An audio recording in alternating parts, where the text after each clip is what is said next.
ಏನೋ ಡಾಕ್ಟರ್ ಶ್ರೀನಾಥ್ ಅವರೇ, ಈಗ ಒಂದಷ್ಟು ಪ್ರೈಮರಿ ರೀಸನ್ಸ್ ನ ನೋಡೋದಾದ್ರೆ ಅದು ಭಾರತದಲ್ಲೇ ಡಯಾಬಿಟೀಸ್ ನ ಹೆಚ್ಚು ನೆಗ್ಲೆಕ್ಟ್ ಮಾಡೋದು ಅಂಡ್ ಕಂಟ್ರೋಲ್ ಮಾಡ್ಲಿಕ್ಕೆ ಆಗಲ್ಲ. ಕೆಲವರು ಆಲ್ಮೋಸ್ಟ್ ಎಷ್ಟೋ ಜನರು ಡಯಾಬಿಟಿಸ್ ನ ಕಂಟ್ರೋಲ್ ಮಾಡದೆ ಸಾಕಷ್ಟು ಸಮಸ್ಯೆಗಳಿಗೆ ಒಳಗಾಗಿರ್ತಾರೆ. ಬಟ್ ವೈ ಇಸ್ ದಟ್ ಅಂತ, ಏನಕ್ಕೆ ಈ ರೀತಿ ಆಗ್ತಾ ಇದೆ, ಅದಕ್ಕೆ ಕಾರಣಗಳೇನು?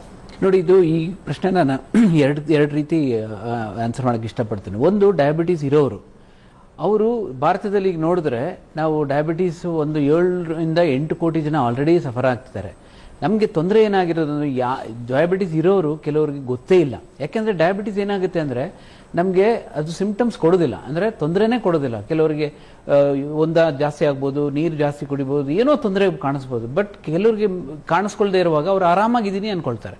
ಅವರು ಆ ಕಂಡೀಷನ್ ಪ್ರೋಗ್ರೆಸ್ ಆಗಿರುತ್ತೆ, ಅವ್ರಿಗೆ ಏನೋ ತೊಂದರೆ ಆದಾಗ ಬಂದಾಗ ತುಂಬಾ ಹೈ ಶುಗರ್ಸ್, ತುಂಬಾ ಕಾಂಪ್ಲಿಕೇಶನ್ಸ್ ಇರುತ್ತೆ. ಇದು ಒಂದು ಭಾಗ. ಸೆಕೆಂಡ್ ಒಂದು ಡಯಾಬಿಟೀಸ್ ಇರೋರಿಗೆ ಯಾಕೆ ತೊಂದರೆ ಆಗ್ತಿದೆ ಅಂದ್ರೆ ಅವ್ರು ರೆಗ್ಯುಲರ್ ಆಗಿ ಮೆಡಿಸಿನ್ಸ್ ತಗೊಳ್ತಿದಾರಾ, ಹಣಕಾಸದ ಕೊರತೆ ಏನಾನ ತೊಂದರೆ ಇದೆಯಾ, ಅವ್ರಿಗೆ ರೆಗ್ಯುಲರ್ ಆಗಿ ಹೋಗ್ಲಿಕ್ಕೆ ಏನಾನ ತೊಂದರೆ ಆಗ್ತಿದೆಯಾ, ಇವೆಲ್ಲ ನೋಡಿದ್ರೆ ಡಯಾಬಿಟೀಸ್ ಇರೋರ್ಗೂ ಪ್ರಾಬ್ಲಮ್. ಕರೆಕ್ಟ್ ಡಾಕ್ಟರ್ ಹತ್ರ ಹೋಗಿ ರೆಗ್ಯುಲರ್ ಆಗಿ ಚೆಕ್ಅಪ್ ಮಾಡ್ಕೊಂಡು ಟೆಸ್ಟ್ ಮಾಡಿಸ್ಕೊಂಡು ಮಾತ್ರೆ ತಗೊಳ್ಳೋದು ಪ್ರಾಬ್ಲಮ್ ಇಲ್ಲ. ಡಯಾಬಿಟೀಸ್ ಇಲ್ಲದೆ ಇರೋರ್ಗೆ ಗೊತ್ತೇ ಇರೋದಿಲ್ಲ. ಸೊ ಕಡೆ ಭಾಗ ಬಂದಾಗ ಅವಾಗ ಪ್ರಾಬ್ಲಮ್ ಆಗುತ್ತೆ.